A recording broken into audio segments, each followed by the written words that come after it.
Okay, now with flashlight it's much better. So you can see released blue and green clips.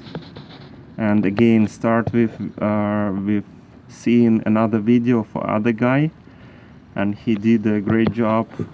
Thanks for his help. And the most difficult should be remove the C-shape clip from here.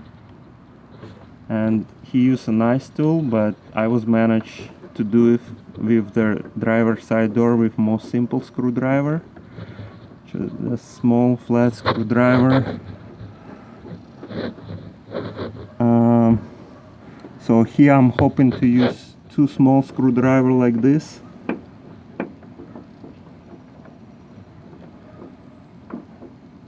You see, first screwdriver inserted here, and you can see this clip is coming out from the bottom, so I need to pull it.